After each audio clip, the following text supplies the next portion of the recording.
We have all heard a coach or a parent say these three little words: use more legs. And not that that's necessarily wrong, but in this video, I'm gonna show you why use your legs is not as adequate of a teaching point as you might think it is. My name is BriAnna Joy Garza. I'm the creator of the Shooter Shoot Training System and a professional shooting coach. And today, I'm gonna show you where your power actually comes from.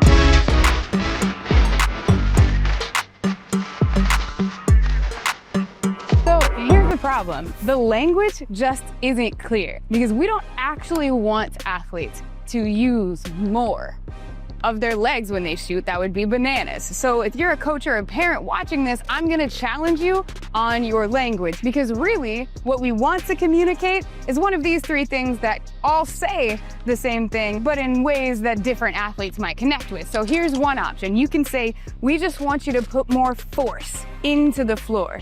Number two, we could say, we want you to break the floor with your feet, or we want to dig our big toes in. Those are three ways we can communicate better what we actually want from athletes.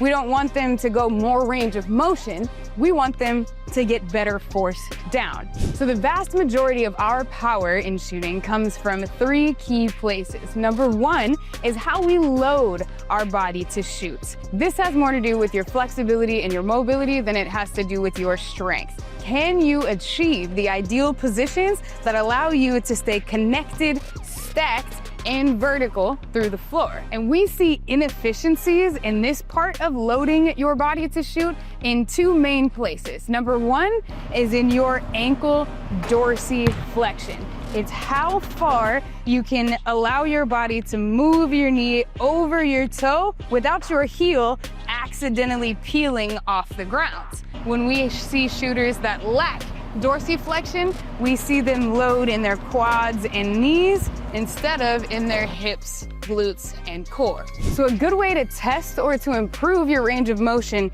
in your dorsiflexion, I got this from Mike G, shout out GBG Hoops, check out his channel also.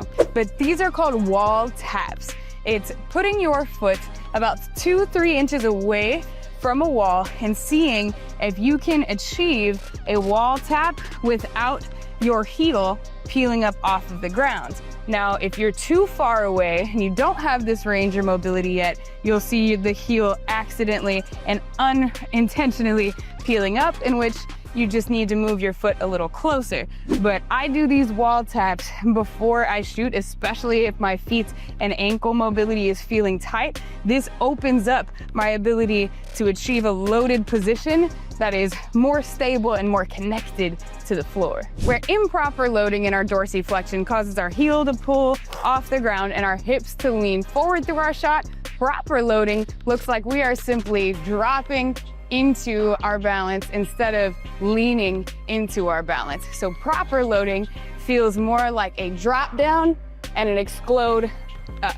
A second place that we tend to find some inefficiencies, especially in my boys watching this video who don't stretch, please start stretching your hips at nighttime, is in our hip mobility.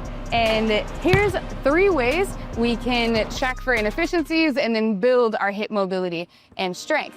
Number one is called a fore stretch. This is where you are going to take one ankle, cross it over your knee, and then lift up here. You should be able to get this part of your leg, the leg that's up, as close to perpendicular to this knee as possible. If you lack mobility and flexibility in your outside hips, you'll see that you can't really get this knee to go far away from your body. It'll be a little bit too close for your chest. So can you stretch this fore stretch out as much as you possibly can? If you need more of a stretch, you can lift up and lean forward to get into that stretch. This is going to help you become more mobile. And if you can get into this pretty easily, then we're on the right track. A second place where you can test if your hip mobility is serving you well is in a simple butterfly stretch. You're going to put your feet together, grab onto your ankles, and see, can you press your elbows into your knees so they get as close to the ground as you possibly can. If you get into this stretch and you look something like this, you're probably not gonna shoot with power and posture and mobility in a way that's very repeatable. We've got to get your hips opened up in order for you to achieve the athletic positions that you're looking for. And our third and final, call it the boss level of your hip mobility and flexibility test, is called the world's greatest stretch, otherwise known as the pigeon stretch. What you're gonna do is you're gonna take one leg and put it back behind you, and the other leg will fold and come forward. So your leg in the back should be resting comfortably, your knees should be resting on the ground. So you'll feel this in your hip flexor in this back leg, and then you'll also feel this on the outside of your bent leg and your glute and the outside of your hamstrings. From here, you are going to see if you can get both elbows on the floor. For this stretch, I suggest you rock back and forth to get into those little teeny muscles that we don't normally get to activate. If you find yourself getting into this place and then falling over, not able to hold yourself into this position, that means, my friend, you lack hip flexibility, and it'll be very difficult for you to get into the posture you need to get into to move power through the ball. Get your hips right. What are we doing? Another way we can help athletes find their ideal loaded body positioning is by putting them on a plyo box or a bench and having them step off and land with their natural sink to the floor. This is going to be an ideal body positioning whenever they're getting ready to unload to shoot. Our second place where we find our power is in how we move the basketball.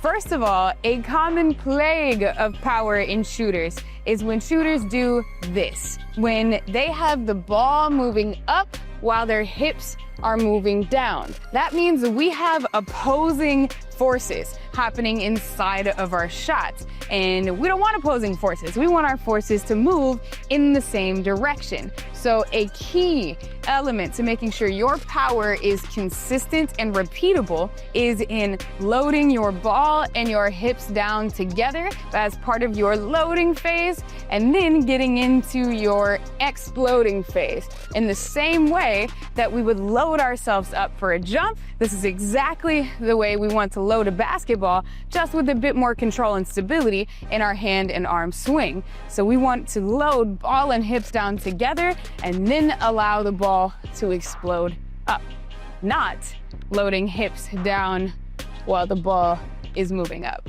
So the other piece of our ball movement in relation to our power is in our ability to move the ball at the same speed all the way from start to finish. What a lot of players tend to do that disrupts their power is at some point during their shot, they will stop their momentum and then restart their momentum. And that's usually somewhere around what we call the quote unquote set point, is if you stop and start the ball or change directions of the ball, then we are having inefficiencies in our power generation because we are causing a break in the chain of energy that we're just trying to connect from the floor through the basketball. We don't want any breaks in the chain and no stops in momentum. We want the ball to move at the same speed from start to finish.